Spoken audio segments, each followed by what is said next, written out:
Okay, so first things first, I want to officially welcome you to Introduction to Educational Psychology, or as I'll probably call it from here on out, EdPsych. Before we really dive into the course, I wanted to start with a short video to get you just thinking about this pretty foundational question: what is educational psychology, and why does it matter? And maybe just as importantly, does it matter to you, to your profession, to how you're spending your time this semester? My hope is that this video does two things for you. First, it's going to give you a clear sense of what educational psychology actually is. And second, it starts setting the tone for a semester that's really about exploring how these ideas can actually connect to you, your experiences, your interests, and whatever path you're headed toward professionally. Now, fair warning, I know this is a little bit of a big ask before the semester is even officially started, but I want you to know that educational psychology didn't just show up overnight. It has a long history, even though it wasn't always called educational psychology. If we go all the way back, like way back, around 400 BC, thinkers such as Plato and Aristotle were already asking questions about learning. They were asking things like, how do people think? How does knowledge develop? What should education actually look like? Those early questions are really where all of this begins. However, we do have to contend with a really important idea. For a long time, like through most of the history of education, schools weren't actually designed around students as thinkers. Learning was often about just delivering information, not really about understanding how people were processing it, making meaning from it, or applying it to their everyday lives. And honestly, if we're going to be real, you might say that you can still probably see traces of that mindset in your education today, in the way that information is taught and sometimes even assessed. Despite this reality, things did start to shift, especially in educational research and practice in the late 1800s.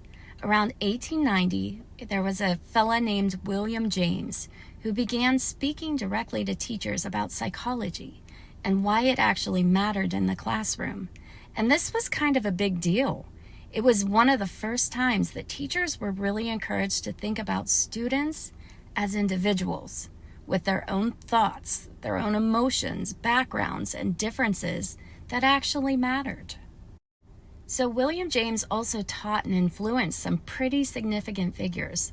One of them was G. Stanley Hall, who went on to help found the American Psychological Association. Yes, that APA, the one we all know and love, and the formatting that we use. But his work really helped to formalize psychology as a discipline and brought it more clearly into educational spaces. And then there's John Dewey. He's one of my personal favorites. Dewey believed that learning should be active, meaningful, and connected to real life. He wasn't just interested in ideas for the sake of ideas. He cared about doing, about students not just sponging up information, but actually being able to apply it, their thoughts, into action. And then there's another student of James, Edward Thorndike, who wrote the first educational psychology textbook in 1903.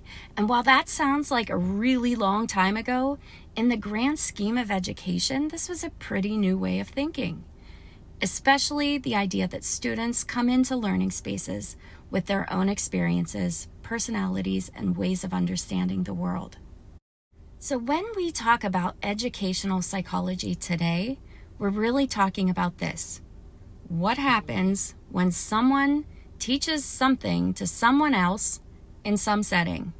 And what's the best way to do that? That's it. That's the core of it. This question really pulls together everything we've been talking about: the history, the research, the shift towards seeing students as thinkers.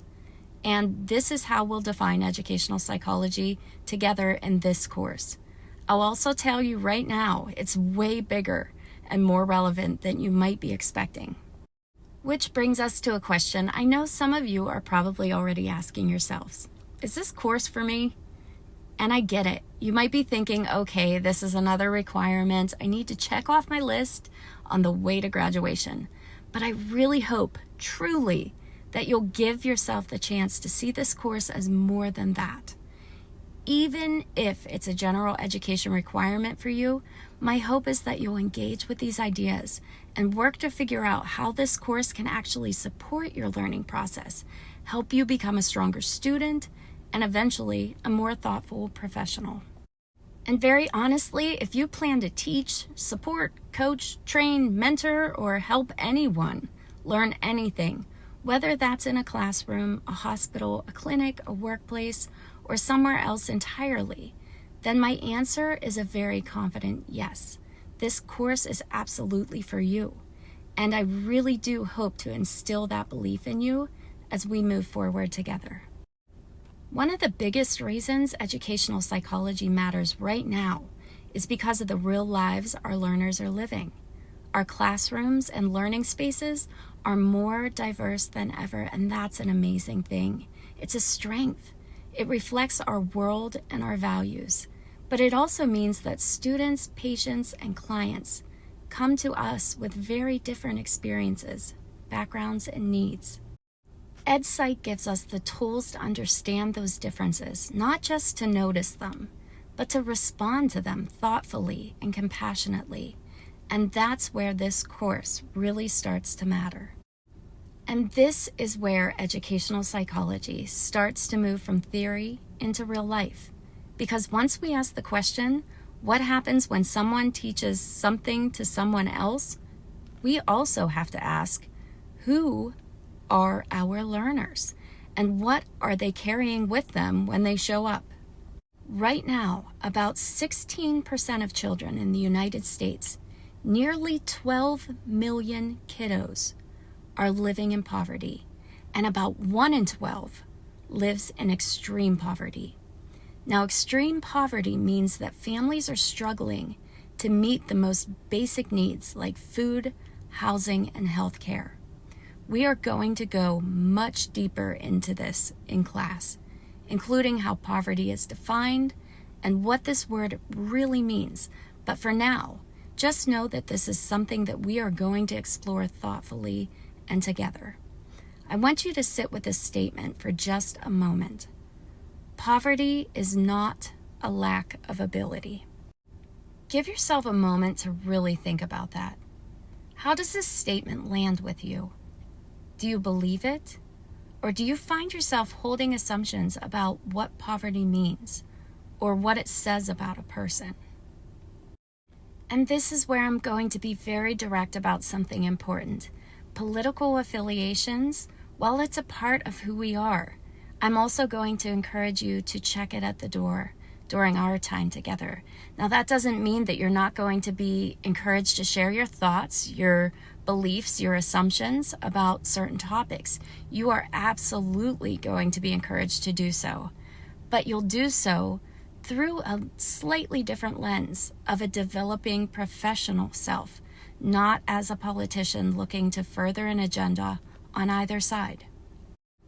I want you to know how deeply I respect each and every one of you, where you come from and who you are, and I expect that same within our learning community. We are here to become the strongest versions of ourselves as professionals, and that doesn't exclude me. I'm growing in this as well, and that means being open to new information, even when that information might challenge our beliefs, our upbringing, or our assumptions. That openness goes both ways. That's part of the work. And one idea we'll return to again and again is this: poverty is not a character flaw. However, and this part matters, it does have very real effects on learning. Research actually shows that poverty can impact things like attention, memory, emotional regulation, and academic performance. Chronic stress changes how the brain develops, not because children aren't capable, but because their environments often require survival to come first. So what does this mean for us? Well, it means that sometimes when you step into that learning space, You're not just a teacher. You might also have to be a support system, sometimes an advocate, sometimes a safe, predictable adult in a world that doesn't feel very stable. So educational psychology helps us to understand why students behave the way they do and, more importantly, what actually might help, instead of just guessing, reacting, or relying on our assumptions. And poverty isn't the only thing changing. Technology has completely transformed the learning landscape. Students now carry access to more information than we could have ever imagined, even a generation ago, right in their pockets. So if we want to be effective at what we do, teaching can't just be about delivering information anymore. It has to be about helping students, patients, and clients think, question, evaluate, and apply what they know. And that's where educational psychology truly lives.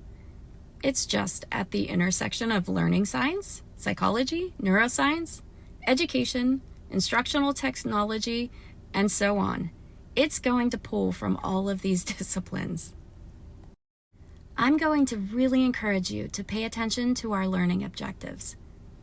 They're not just there for formalities. They guide everything that we do.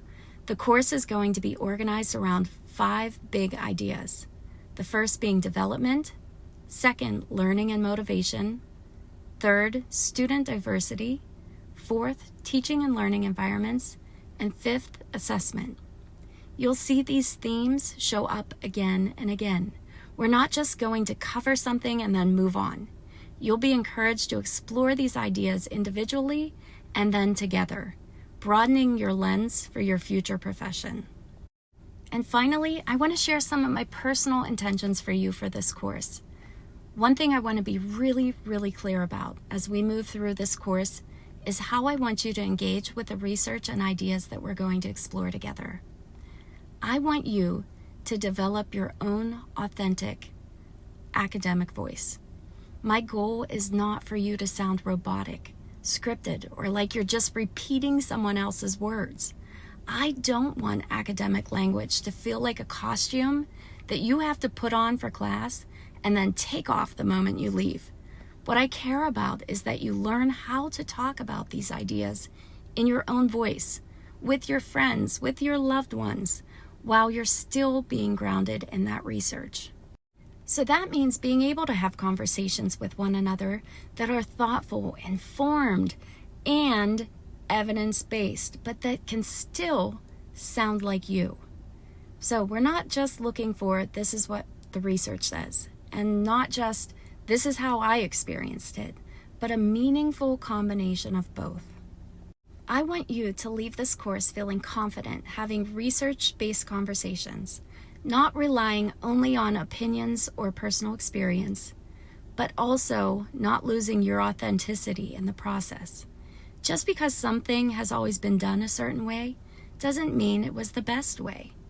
Educational psychology gives us the tools to examine those assumptions that we hold and the ways that we can ask better questions.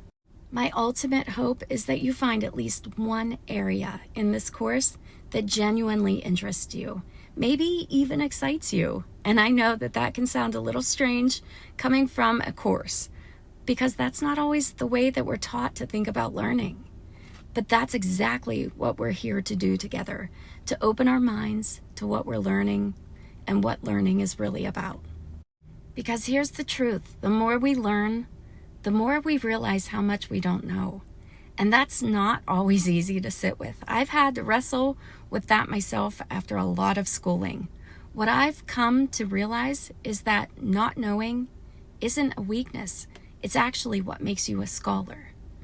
Ed Psych isn't about having all the answers. It's about knowing how to ask better questions, how to seek out evidence, and how to keep on learning. So I want to thank you for hanging in there and taking the time to move through this introduction video with me. I'm really excited to take this journey with you if you haven't noticed. And I'm looking forward to sharing this space, these conversations, and this work together. I look forward to seeing you soon.